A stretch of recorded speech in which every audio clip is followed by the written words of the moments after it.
Hi, I'm Scott Humphrey, CEO of the World Floor Covering Association, and this is Leadership Live. And this week on Leadership by the Letter, we've moved to the letter W, and the word is wisdom. Here's the definition for you: the quality of having experience, knowledge, and good judgment. The quality of being wise.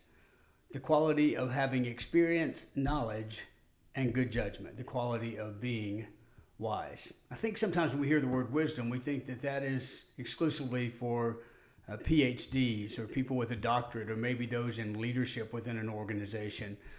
But the truth is, wisdom is available to all of us. It's been said that you don't have to be listed in Who's Who to know what's what. And I think that's very accurate. Listen, here are a few quotes I want you to think about, or things I learned about wisdom. Experience comes from what we've done, but wisdom comes from what we have done badly. And I can tell you that is true in my own life.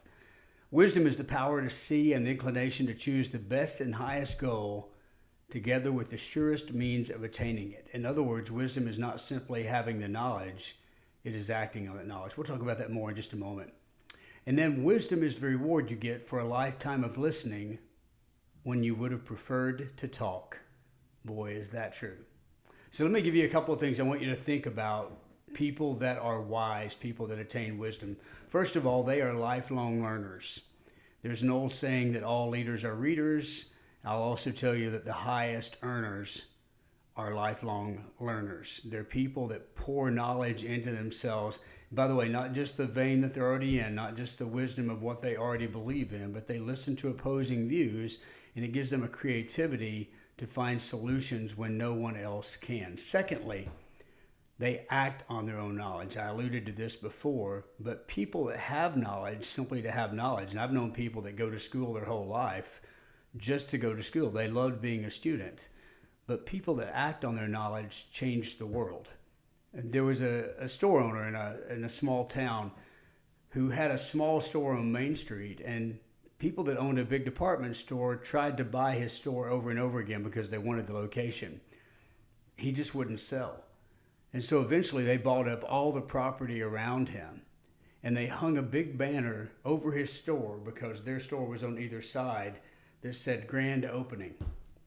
Well, for a lot of people, you go, okay, checkmate, it's over. But not for this business owner. What he did was he came up with a solution, a way to use his knowledge and wisdom. Since they were on either side of him and he was in the middle, over his little store, he put main entrance. People that are wise find solutions that other people run from. And finally, I would tell you that people that are wise surround themselves with those who are smart or even smarter than they are. I note that a lot of leaders are only comfortable when they surround themselves with people that they're a little bit smarter than. But the best leaders have no problem admitting that they don't know it all. And they surround themselves with people that have expertise, especially in areas where they do not. True story about Henry Ford, who had hired Charlie Steinmetz to build the generators for his warehouses, for his production lines. And one day the generators ground to a halt, which means everything ground to a halt. Henry Ford's repairman could not repair the problem, and so Henry called Charlie Steinmetz and said, listen, I need your help. And Steinmetz came over and he tinkered around with the generators for a couple of hours.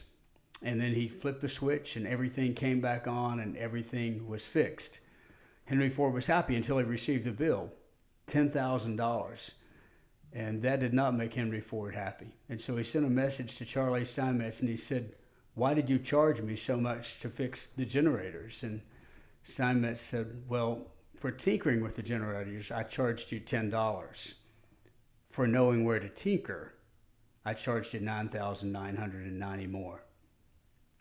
Henry Ford paid the bill. Listen, I heard a story long ago, and I'll close with this because we're in the flooring industry, most of you that are listening to this, where a gentleman in a small town was competing with people that were advertising $99 whole house install. And he didn't know what to do. And so he came to me. I was teaching a class, and he came to me afterwards, and he said, I want you to know that I've dealt with this, and I found the solution. I said, what is it? And he showed me an ad he had run. And the ad said, we fix $99 whole house installs. He said his business had never been better. When it looks like there's no hope, wisdom gives you hope.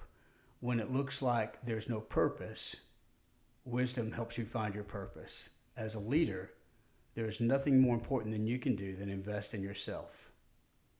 Attain wisdom. Surround yourself with people that are smarter than you, and never, ever quit learning. And then go out there and lead.